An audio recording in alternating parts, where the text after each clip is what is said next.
अहमियत होती है, गैरत, ईमान और अकल। लेकिन यकीन कीजिए पाकिस्तानी कौम यानी आप इन तीनों चीजों से खाली हैं। आज मैं आपको मायूस नहीं करूंगा, बल्कि आप लोगों को हकीकत दिखाऊंगा, आप लोगों को आईना दिखाऊंगा। आप लोग वो कौम है कि जिनके इंतहाई संगीन और परेशान कुन हालात में जब आपकी शहरत काटी जा रही थी, तब भी पाकिस्तान के यूट्यूब पर ट्रेंडिंग में ड्रामे और गाने थे। क्या गज़वा हिंद की पेशनगोई इस कौम के लिए की गई थी कि जिसकी 80% आबादी हराम खाती और कमाती है, जिनके पेट में हराम होता है, जिस कौम की 90% आबादी झूठ बोलती है, गाहक को चीज की खामियां और नुक्स बताए बगैर बेच देती है और इसको अक्लमंदी समझती है, जिस कौम की बेटियां टिकटॉक पर नाचती हैं और इस कौम के शाहीन उन्हें बड़ी खुशी से देखते हैं। और यही बेटियां और बेटे जब वालिदैन बनेंगे तो सिवाय नाचने वालों के और क्या पैदा करेंगे, और ये माएँ क्या तरबियत करेंगी। हकीकत तो ये है कि बेगैरत हिंदू और यहूदी नहीं, बेगैरत आप हैं। आप पाकिस्तानी बेगैरत हैं। आप लोग वो कौम हैं जो वैसे तो सारा साल इमाम हुसैन के मुकद्दस नारे लगाती रहेगी, लेकिन जब वाकई में कश्मीर मैदान करबला बनेगा तो सारी कौम वही कूफा वाले बन जाएंगे जिन्होंने इमाम हुसैन से कहा था कि आप आए, हम आपका साथ देंगे, लेकिन जब वक्त आया तो कोई अपने घर से नहीं निकला। फिर ये लोग तालिबान की मिसालें देते हैं कि तालिबान के पास कुछ भी नहीं था, कोई असबाब नहीं थे, लेकिन अल्लाह ने उन्हें फिर भी फतह दी। मुझे हैरत है कि ये किस मुंह से तालिबान की बात करते हैं। तालिबान को अल्लाह ने फतह दी थी तो उनकी गैरत, उनके ईमान, उनके तवक्कल, उनकी जिद्दोजहद, उनकी कुर्बानियों, उनके अज़म, उनके इस्तक़लाल और उनकी जिहाद की बिना पर। ना तो उनकी बेटियां टिकटॉक पर नाचती थीं, ना उनके बेटे गेम ऑफ थ्रोन्स और गानों और फिल्मों के शदाई थे, ना वो हराम खाते थे और ना ही वो नमाज कज़ा करते थे। कश्मीरी तो बेवकूफ है कि उन्होंने इस कौम से सारी उम्मीदें लगाई हुई हैं, जिस कौम के नौजवान मुजाहिद भी हैं और मुफ्ती भी हैं, लेकिन सिर्फ फेसबुक, ट्विटर और इंस्टाग्राम के। बल्कि लोग नौजवानों को और इस यूथ को बहुत सराहते हैं, कहते हैं कि ये पाकिस्तान का एसेट है, लेकिन मैं ये कहता हूँ कि ये नौजवान लानत है। इस वक्त पाकिस्तान की तकरीबन तमाम यूनिवर्सिटीज फहाशी, फहशगोई, गलाजत, नशा, इश्को माशूकी का अड्डा बनी हुई है। इन नौजवानों ने इस्लाम को मजाक बना दिया है।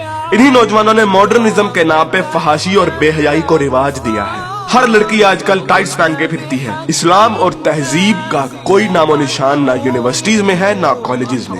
आज के लड़के गर्लफ्रेंड बनाने और लड़कियां बॉयफ्रेंड बनाने को फख्र समझती हैं। इन्हीं नौजवानों में चर्च और सिगरेट एक फैशन बन चुका है। हॉलीवुड के गाने और फिल्में और खुसूसी तौर पे नेटफ्लिक्स आज फैशन, मॉडर्न और पढ़े लिखे होने की अलामत है। और फितने सिर्फ शहरी इलाकों में ही नहीं, देहात में अक्सर मसाजिद खाली पड़ी रहती हैं। बमुश्किल किसी मस्जिद में एक सफ से ज्यादा नमाजी होते हैं। और झूठ, शरीकेबाजी, बदला और फसाद जितना देहात में होता है उतना तो शहरों में भी नहीं होता। अक्सर कॉलेजेस और यूनिवर्सिटीज के असातिज़ा फहश किस्म की जुगते लगाते हैं और बच्चों को बजाय अखलाकियात की तालीम देने के खुद बद अखलाकी की मिसाल बने होते हैं। और ऐसा क्यों ना हो, जब टीचर 45 मिनट पढ़ाने के पैसे ले लेता है लेकिन 20 मिनट पढ़ाता है और बाकी टाइम या तो मोबाइल पे गुजारता है या जुगतबाजी में या मजाक करने में, तो जब असातिज़ा तक के पेट में हराम की कमाई होगी तो वो क्या अखलाक सिखाएंगे। और सबसे बढ़कर हम जिन्स परस्ती और लोंडेबाजी पे पने हुए मजाक इस कदर आम हो चुके हैं, इस कदर आम हो चुके हैं कि सोशल मीडिया पर चलने वाले बिलावल भुट्टो और शेख रशीद की मीम्स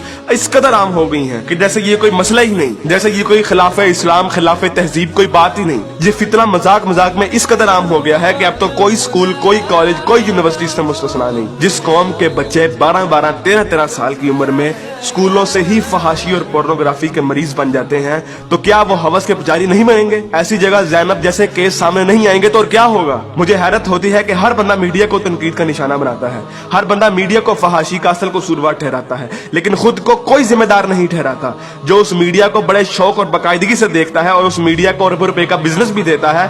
बल्कि टीवी और गाने तो इस कौम के लिए आज ऑक्सीजन बन गए हैं। आप अभी किसी नाई की दुकान पर चले जाएं, किसी दर्जी की दुकान पर चले जाएं, हत्ता कि किसी चिंची रक्षे को देख लें, सब जगह गाने और मुजरे चल रहे होंगे। तकरीबन हर बंदे के व्हाट्सएप के स्टेटस पर या तो कोई टिकटॉक की वीडियो या फिर गाने लगे होंगे। और सबसे बढ़कर बेशर्मी और हराम इस कौम में इस कदर सराहियत कर गया है कि अब तो नातों को भी म्यूजिक के बगैर नहीं सुनते, नातों तक के अंदर म्यूजिक लगा दिया गया है। हमारी कौम का तो मजदूर और गरीब बंदा भी उतना ही खबीस है कि जितना अमीर। हर बंदा हराम खाता और कमाता है, फर्क सिर्फ ये है कि कोई ज्यादा खाता है और कोई कम। मुझे बताइए कि कितने मजदूर और कितने गरीब लोग आप मस्जिद में देखते हैं? किसी बाजार में चले जाएं, मर्दों से कई गुना ज्यादा औरतें नजर आएंगी। औरत अब बाजार की जीनत बन चुकी है। इस इस्लामी मुआशरे में आज तक किसी को कुरान तर्जुमे से पढ़ने की तौफीक नहीं हुई, और अगर कोई पढ़ता है तो सिर्फ अपने मतलब के दलाइल ढूंढने के लिए, बरेलवी कुरान खोलते हैं तो ईद मिलादुन नबी को सही साबित करने के लिए, शिया कुरान खोलते हैं तो जुलूस और मातम को सही साबित करने के लिए, तबलीगी जमात वाले कुरान खोलते हैं तो सिर्फ तबलीग के दलाइल ढूंढने के लिए,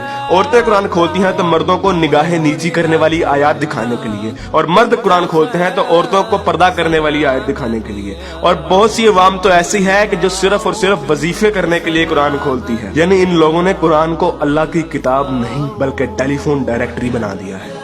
अपने मतलब का नंबर निकाला और डायरेक्टरी बंद। उलमा भी इन लोगों को कुछ नहीं कहते हैं। हर जुम्मे पे उलमा सिर्फ फजाइल की बातें करते हैं, कभी लोगों को ये नहीं कहते कि बेगैरती से कैसे बचा जा सकता है, बदगुमानी से कैसे बचा जा सकता है, झूठ से और फ्रॉड से कैसे बचा जा सकता है। उलमा भी लोगों को नहीं कहते कि कुरान तर्जुमे के साथ पढ़ो और सुनो कि तुम्हारा रब तुम्हें क्या कहता है।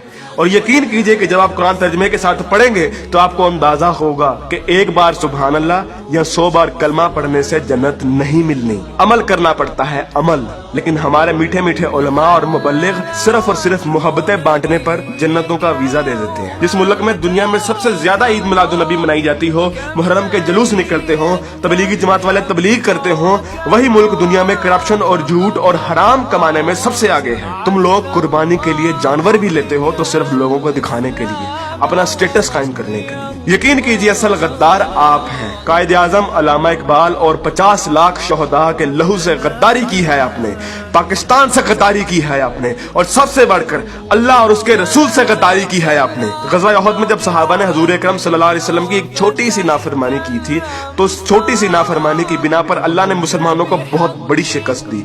हालांकि वो सहाबा थे और अल्लाह के रसूल भी उनमें मौजूद थे।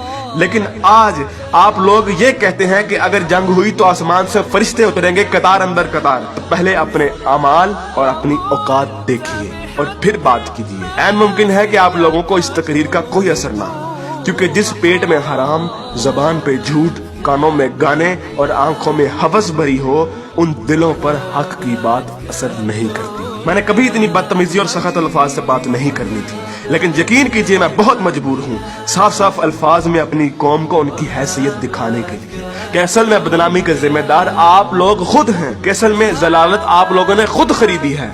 ना तो आप कुरान के मोमिन हैं, ना इकबाल के शाहीन।